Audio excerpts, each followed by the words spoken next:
Hi, Team Greeley. My name is Angela Glass, and I am with Lieutenant Colonel Keith Marshall, our Garrison Commander, for the first Coffee and Conversation of 2024. We're so excited to be here with you today in our studio, and while it does look a little bit different in here, we would like to hear Colonel Marshall's opinion about the refreshed aesthetic. So get your coffee, and let's get going. Sir, any opening comments? Absolutely. Hi, Angie. First, I would like to thank the PAO team for the wonderful job that they always continuously do. The studio does look great. Second of all, I'd like to thank our rugged professional team for everything they do every day. I think that it's very important that we never lose sight of the fact that we provide the support for the national defense of our country, and it's very important that everybody realizes that and is proud of that fact. So let's begin. All right. So we've had a little bit of downtime with all of the holidays, and we're ready to be all we can be in 2024. So I was hoping you could give us a little bit of what you see for Team Greeley and what your vision is for 2024. Yeah, so the vision for 2024 is the same as it has been for 2023. We still are going to provide that world-class customer service. It is something that the team came up with. It's not particularly my individual vision. I believe in that team concept, and we need to keep it like that. The way that we're going to get after that is we're going to have some different challenges here with our budget, and we need to really look at how we're going to get after that, what services we can provide and what things we need to do for our community. So to get after that, we're going to do things like some focus groups that are coming up to realign what our community wants and what they need versus what we're possibly throwing out there as what they need. Okay. So that's a big effort that's going to be going on here soon.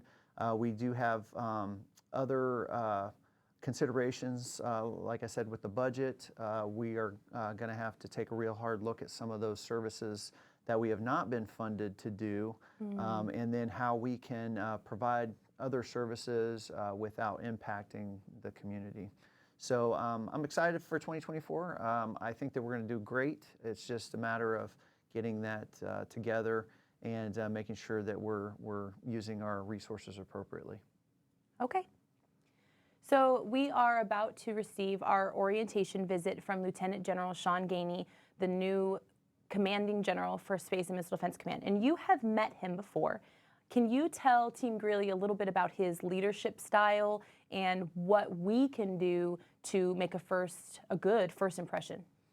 Absolutely. So I'd first like to say that SMDC and air defense in general is blessed with a lot of great leaders. Absolutely. And Lieutenant General Sean Gainey is no different. He is a great leader. He's a proven leader. He's been in the air defense community since the 1990s and continues to bring great things to the team. His leadership style is one that he empowers and trusts his people and will hold them accountable as he's expected to do in his position. So really excited to have him come out and see the team and show him the great things that our team does. For the team themselves, we don't need to do anything differently because we're one of the best garrisons around and one of the best installations as well. So, and that goes for our mission partners. So what we need to do is continue to be professional. We need to continue executing our lines of effort as we have them laid out, and then show him, how we are supporting his priorities and how we're getting after what he wants to do with the team and in his role. So while he's here, we have some really awesome stuff happening, and we're going to be doing a ribbon cutting at the CAC. Can you tell Team Greeley a little bit about what's been happening at the CAC and the journey that it took for us to get to that place?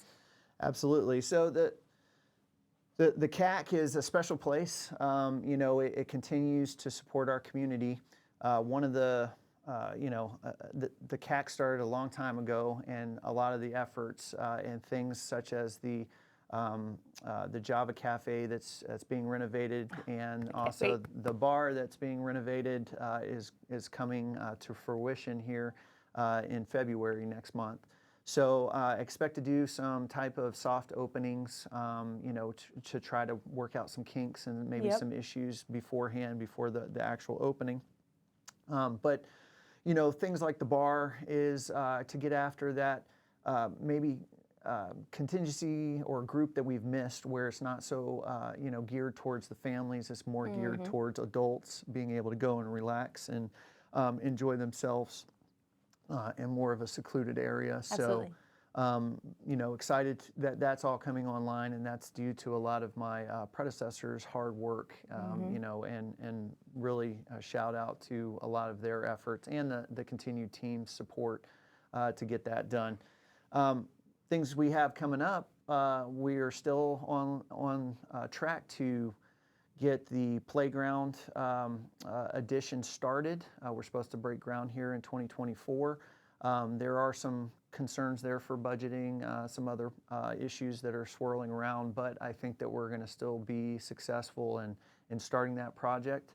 And then we also have a pilot program that's supposed to be here early summer, which is going to change some of the CAC considerably. So can't say too much about that right now because it's still in the works, but you know, we are going to be that pilot organization for that. So excited about that CAC.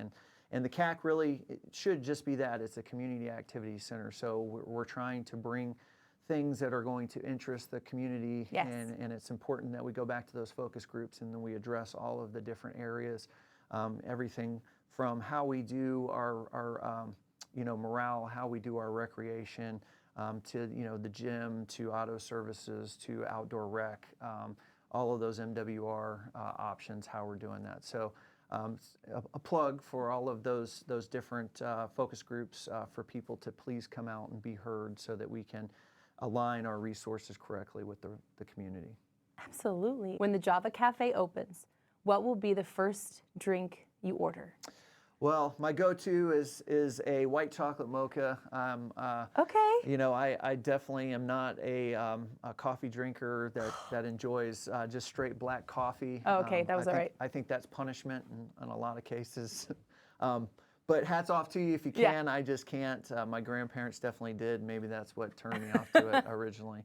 But I definitely looking forward to you know, the cafe opening. I know I need a little extra pick me up in the morning, and sometimes I can't make it all the way into Delta Junction, and then we don't have a concessionaire here at the moment too that could provide some of those options. So Awesome. really looking forward to it. Awesome. Team Greeley, if you're watching this right now, comment below what you hope to have at the new coffee shop at the Aurora CAC. We'll be monitoring those comments. So let's talk a little bit about something that's been getting a lot of traction on social media. Recently, Fort Greeley opened a new policy that allows the local Delta Junction community access to come onto Fort Greeley to enjoy all the things that the CAC has to offer. And we love that. We love giving back. But I know that they yearn for more. They want access to the fitness center and the pool, and those facilities are off limits to the general population.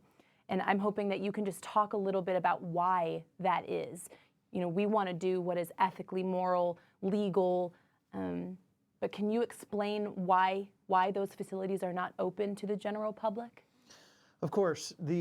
So the Title X that's established by Congress is what really dictates things that include MWR services that are provided, minus the different. There's one category that's such as golf courses, bowling alleys, you know, things like that, where the general public is encouraged to visit those facilities.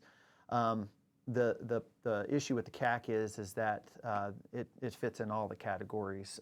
The same that the pool fits in, the same that the gym fits in, same that the commissaries fit in. So it's the Congress that set those Title X rules and regulations, so as to give the military individual and their dependents, retirees, and DA civilians the ability to use those as a perk for being in the organization and then being able to survive in that community. So we recognize that this is a remote and isolated location, and previous commands and commanders have worked a lot of different angles and tried to support the community as best as we could, and we've asked for exceptions to policy. So one of those exceptions to policy was the DA civilians being able to use the commissary. That's not something that's a normal thing that DA civilians would have access to in like the lower 48.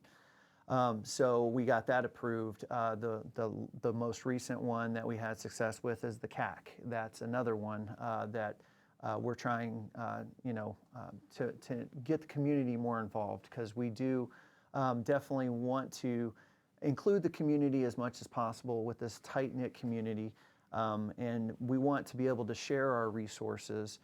However, with those congressional mandates, we're not able to. And then in the past, some might say, well, I've been able to go there before. Well, that was not done correctly, and we've got to ensure that we're following those standards and making sure that we're enforcing them.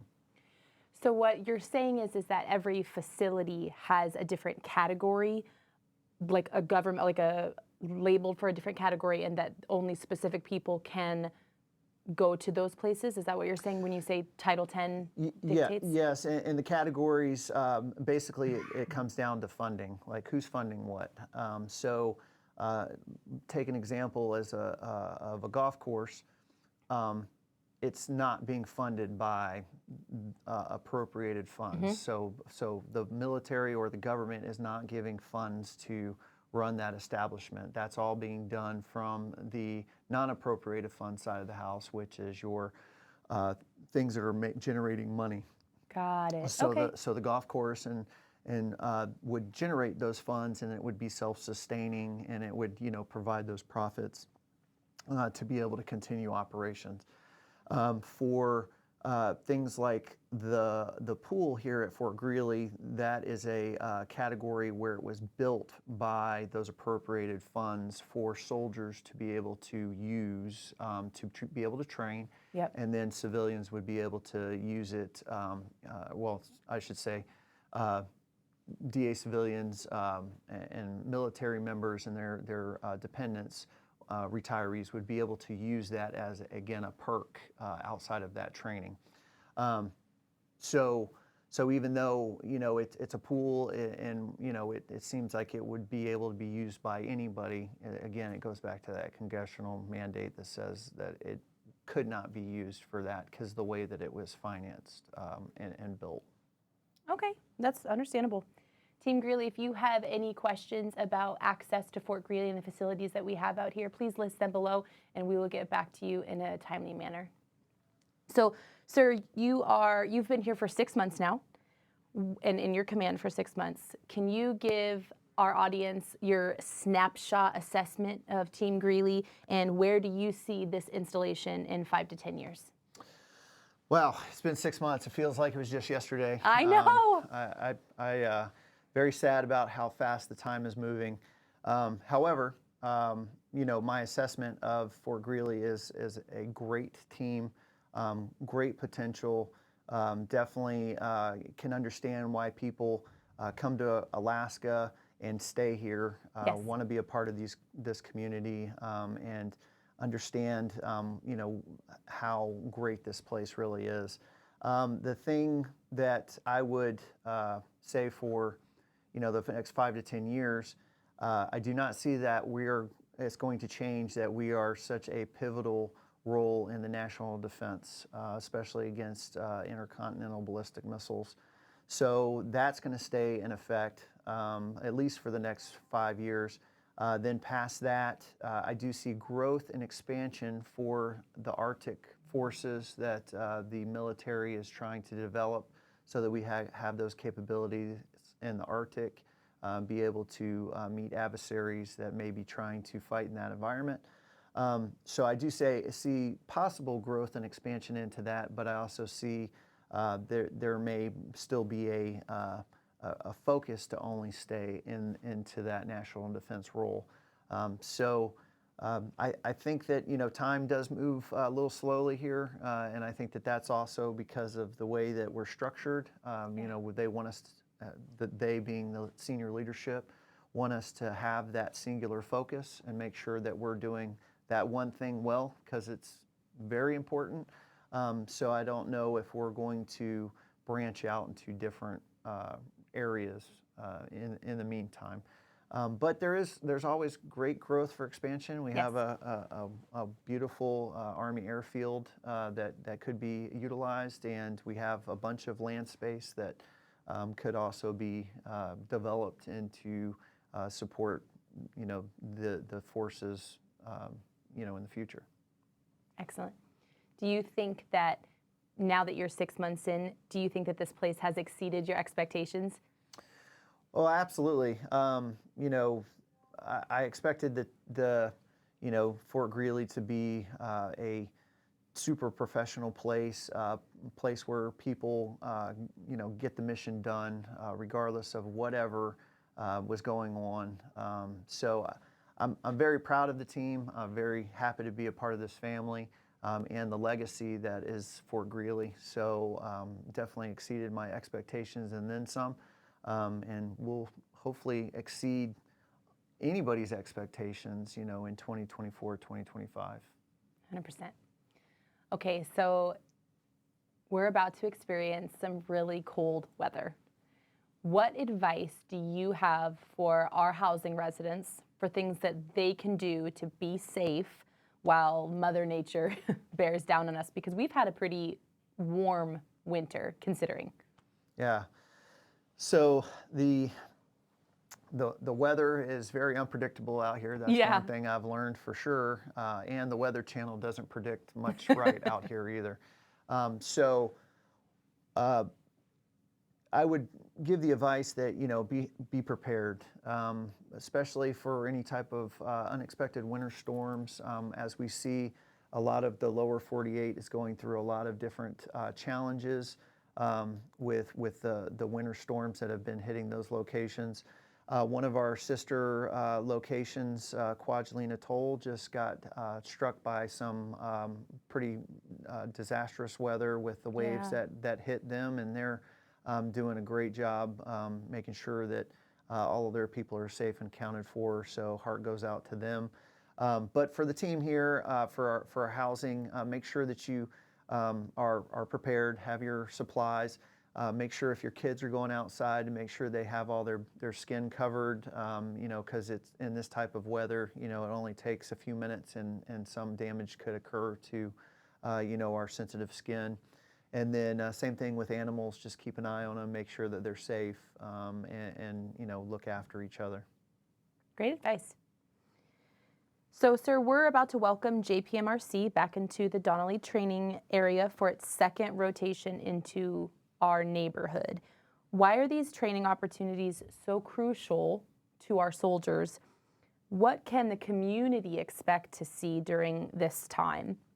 And then what is the Army doing to minimize the impact to our installation and to our broader community?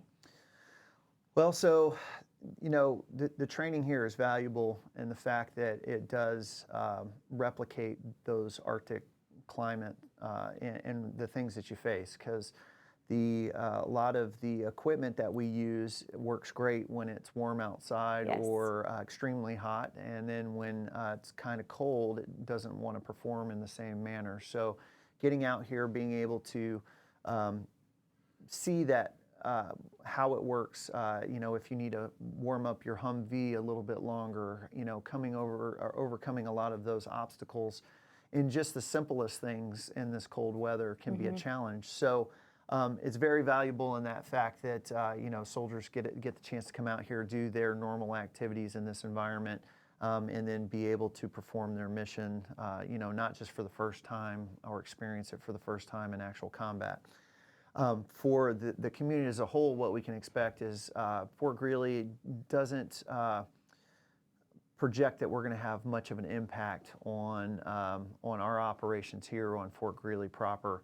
There may be some delayed times at the gate, like with people trying to come and go from the gate. Most of the activities are happening off the installation, so that's not going to impact us too much. However, I do see that the roads could be congested. We're having convoys, different heavy pieces of equipment moving around. And then that coupled with the Ken Ross Aurora Company utilizing the roads more, I think that there is going to be a lot more heavy traffic, possibly in areas that didn't have it before. So, and then again, it's a training event, so there could be some situations where vehicles are broken down. You know, there could be some accidents that people are having to deal with, hopefully. There will be no serious ones that you know, put anybody in danger. But you know, to be aware that these things are moving around, and some of these pieces of equipment and individuals using these pieces of equipment are having to learn this environment and operate in this environment at the same time, so it can be challenging. Thank you, sir. So now we're going to take a couple questions from our audience.